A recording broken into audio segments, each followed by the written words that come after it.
Over the weekend, most of the Greenbelt Council, including its well-respected chair, David Crombie, submitted their resignations in protest against this government's attacks on the conservation authorities, an attack buried in the pages of an omnibus bill. Earlier this week, the province passed Bill 229, which will force major changes on conservation authorities across the province. Here, a member of the Niagara Peninsula Conservation Authority, Ed Smith, joins the source today. Ed, you must have some major concerns with Bill 229. I do, Mike. I've got all kinds of concerns about Bill 229. A lot of it's been covered in the media, of course, and it's passed. So I don't think there's anything left to do at this point but to figure out ways to adapt. You were a major player, we have to face that, in how that municipal and regional election rolled out. And now many of the things that you were pushing for are being shoved under the table. It's funny how it seems to have come full circle. So where the NPCA was making great strides in being what it's mandated to be, which is a conservation authority for the Niagara region. And it seems like with a few strokes of the pen, Doug Ford and the provincial Conservatives have set it back immeasurably. Tell me about your experience these last couple of years on the board. So it was rough going in the beginning, because the NPCA had been so, and I'm going to use the word corrupted, from a governance level, that it was a mess. And so, but the board is more or less, not more or less, 100% structured right now with well-intentioned people. There's good faith on the board. It doesn't mean we think and act as one, but everybody's acting in good faith towards what they believe is the best goals or the best road for the Conservation Authority to follow. So, you know, the first 6 months, 9 months was frustrating because, of course, I was following the issues at the Conservation Authority for years before that. So I felt like I knew what needed to be addressed, and it needs to be addressed now, and this needs to be the priorities. The world doesn't always work according to Ed Smith's priorities, and I get that. And yeah. And so, yeah, the board had to take its time and get to know the lay of the land and sort things out procedurally. You had to clean up a lot of mess that, let's face it, you were left with. A whole lot of mess that was left there. And it took some time to get through that. And but now we are through that. And now we are looking at let's call them the green policies of Niagara. And we're into that strategic planning phase where we say, how do we ensure that this organization is always doing its mandated duties as far as our green heritage in Niagara? The board has 21 members, I believe, and that's a mix of politicians, appointed people, and citizens. Right. And you're one of those citizens. Right. This new bill will take away the citizens. Yeah, and we're waiting to find out exactly what it means for us, because the bill was passed just earlier this week. Originally, the wording going into the signing was that no citizens can sit on the board. Now, we're being told now that there was some give and take on that, and so the final version that we all get to see is going to break it down into what a 70-30 mix. 70% elected officials, 30% citizens will be allowed. But we're out of balance with that. We're at about a 50-50 mix. Right.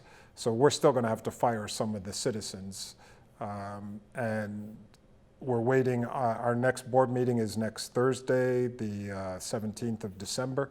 We're waiting to get a briefing on what it means for us at the NPCA. In this new model, do we have any idea how many members will be at the table?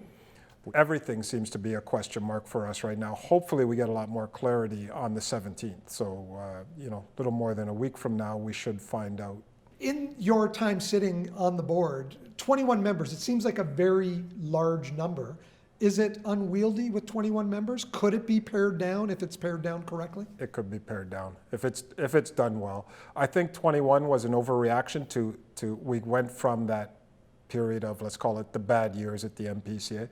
So all of the municipalities erred on the side of caution, let's say, and said we want as many people overlooking this organization as we can get. I think now that we've had a couple years of stability and normality, it's too big a board.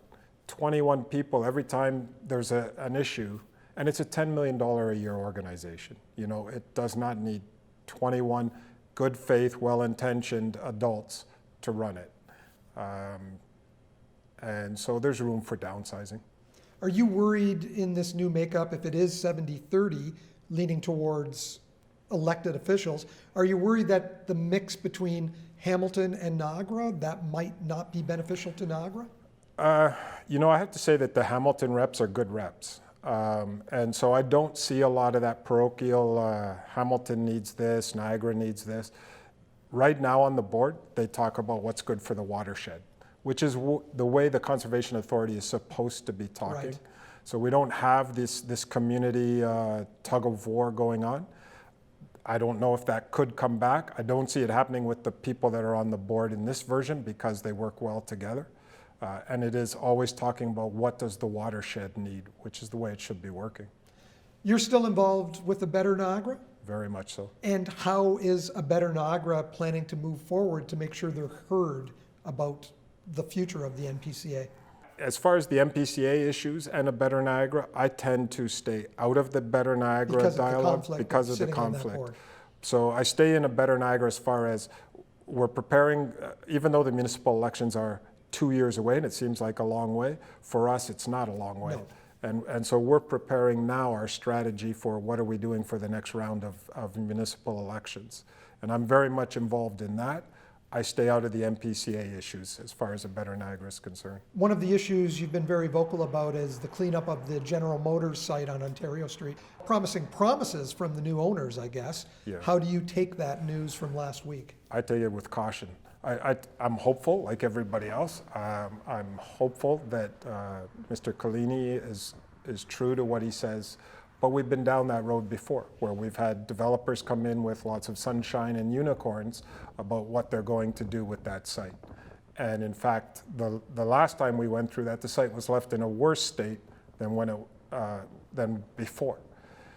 And so, yeah, cautious optimism, I'll say, but we're staying on top of it as if there were no promises made. What are some of the other items on A Better Niagara's agenda right now? The last municipal elections, we really focused on the region of Niagara and the governance there because we identified that as the real weak point for Niagara. Right. We think the region is being run well now. And so we're going to focus on lower level communities that we think could benefit from a more critical look at their governance practices and what's going on some councils. We think there's a couple communities in Niagara that are suffering from bad governance, and that's what we like to focus on. Ed, thank you so much for joining us and giving this update. And will you promise to come back in when we know a little bit more about the future of the NPCA board? 100%, Michael. I love it. Perfect. Thanks, Ed. All right. Thanks a lot.